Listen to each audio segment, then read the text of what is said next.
This presentation is the annual update on the district's best management practices program for reducing phosphorus to the Southern Everglades. The program's mandated by the Everglades Forever Act as well as the Federal Settlement Agreement for Everglades Restoration. Restoration relies on various water quality improvement strategies working together. The district's best management practices program regulates activities at the source in combination with regional projects like the stormwater treatment areas to reduce phosphorus to the Everglades. In mandating the program, the Everglades Forever Act focused on two large areas south of Lake Okeechobee. We've got the Everglades Agricultural Area highlighted in red here, and I'm going to refer to them as the EAA Basin as we continue on in the presentation. And then just to the west is the C-139 Basin. Within the red boundaries that I've highlighted here, there's about 640,000 acres. And within that area, the land use is primarily agricultural. So what exactly are best management practices? And I'm going to refer to them as BMPs throughout the rest of the presentation. Under the district's program, the purpose of the BMPs is to prevent and minimize transport of phosphorus and off-site discharges. They're typically improved farming techniques that control phosphorus inputs or operational practices that optimize on-site storage of stormwater. BMPs are considered the most cost-effective means to accomplish the initial reductions of phosphorus, that is to get at that low-hanging fruit. But there are diminishing returns with BMPs as we get to lower and lower phosphorus levels. As a matter of fact, there's a maximum achievable water quality benefit when it comes to BMPs. And it can't really get you down to levels like 10 parts per billion. That's where our stormwater treatment areas come in. So this graphic or this cartoon kind of illustrates that at a broader level. So the district has found that effectiveness from the BMPs has to do with the combination of BMPs, and we refer to that preferred combination as a comprehensive BMP plan. To get district approval, a plan must have BMPs from three different categories. We've got nutrient management, which targets dissolved phosphorus, which is typically imported through things like fertilizers, sometimes soil amendments, or cattle feed. So these BMPs ensure optimization of the amount as well as proper handling and placement of these materials. The second category is particulate matter and sediment controls, which target particulate phosphorus. These BMPs minimize off-site transport of sediments that usually come from things like soil erosion or plant decay. Then the third category is water management, which targets flow volume. These BMPs focus on operating the stormwater system and the irrigation systems to maximize on-site storage so that you minimize off-site discharge. So the comprehensive BMP plan is just one major component of the program. The program relies on verification that the BMPs are properly implemented through field observations and reporting. There's a water quality monitoring network to measure phosphorus levels in discharges, and that allows us to ensure that the discharges are meeting specific performance measures that the Everglades Forever Act established in these areas. Those performance measures are, for the EAA Basin, they have to achieve a 25% phosphorus load reduction compared to historic levels. And then for the C-139 Basin, they have to maintain their phosphorus loads at or below historic levels. So how is performance assessed? The Everglades Forever Act again dictated a method that compares phosphorus loads from the current water year, that's with the BMPs in place, to a period before the BMP program existed. In developing these performance measures, the scientists and stakeholders involved at the time considered many factors, including what levels can be consistently achieved over the long term, particularly from a regulatory perspective, and that variability in performance is to be expected year to year because of many factors, such as timing of rainfall events with agricultural activities like planting and harvesting. So to buffer that variability, the performance is based on phosphorus loads from the basin as a whole rather than from individual farms. So with regard to rainfall variability, the assessment method adjusts for differences in rainfall intensity and distribution.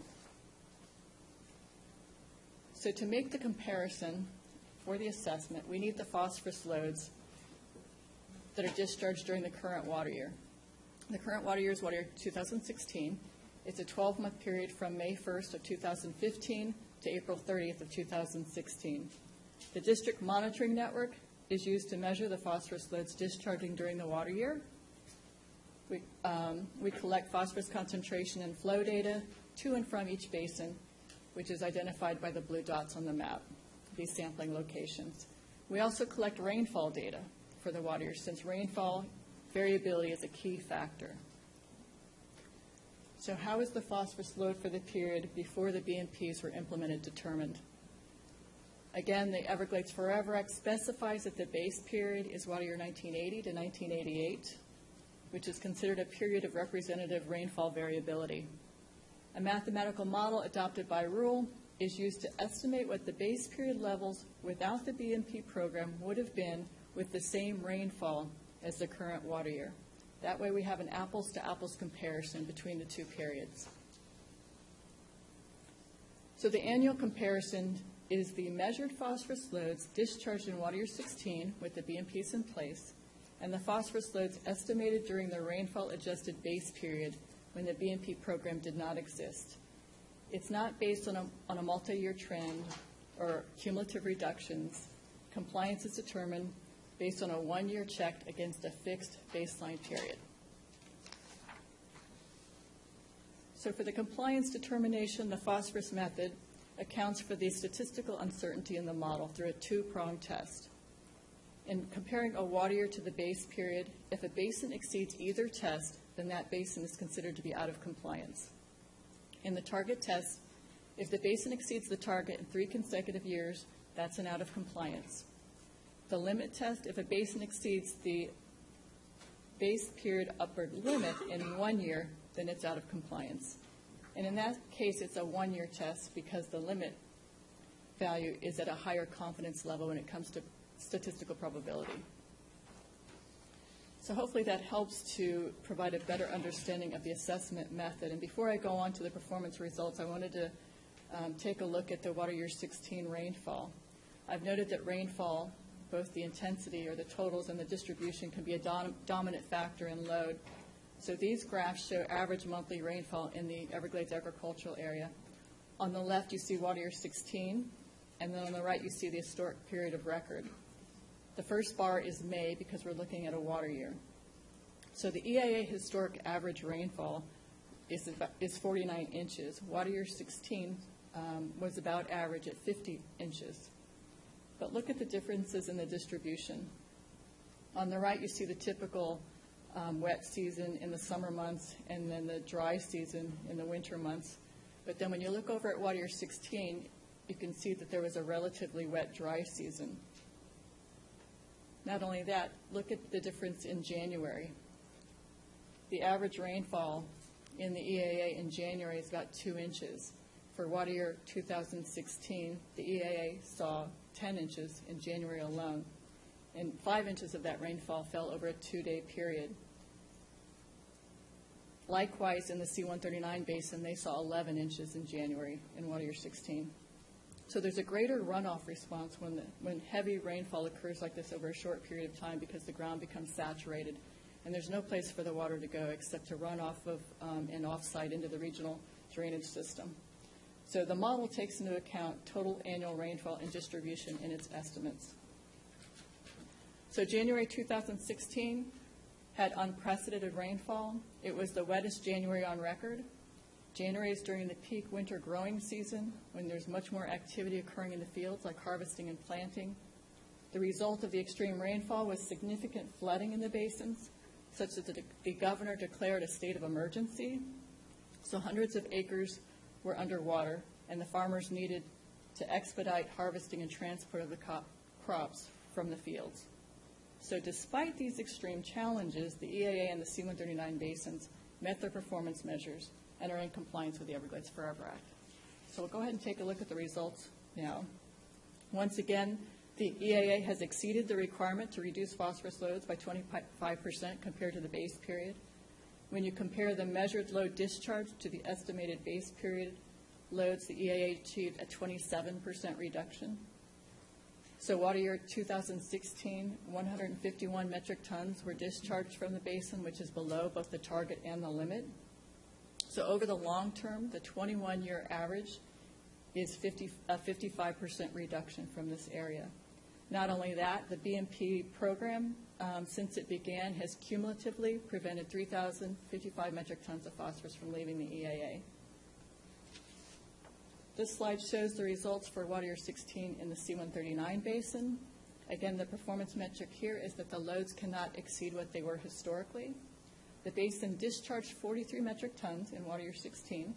The basin's in compliance with the requirement because the basin met the target and the limit test.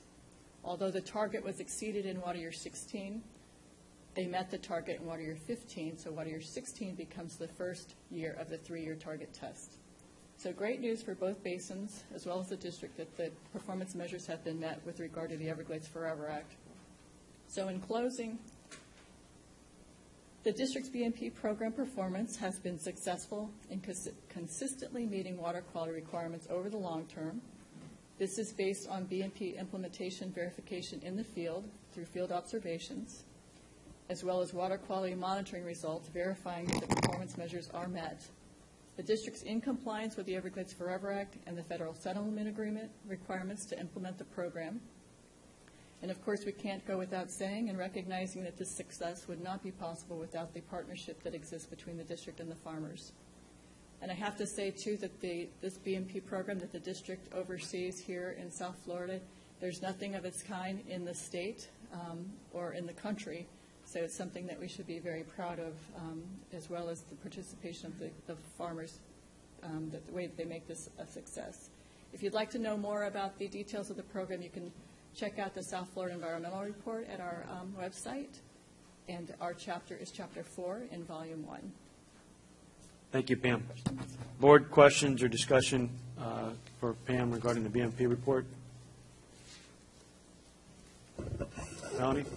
Just a comment. Thank you so much, Pam.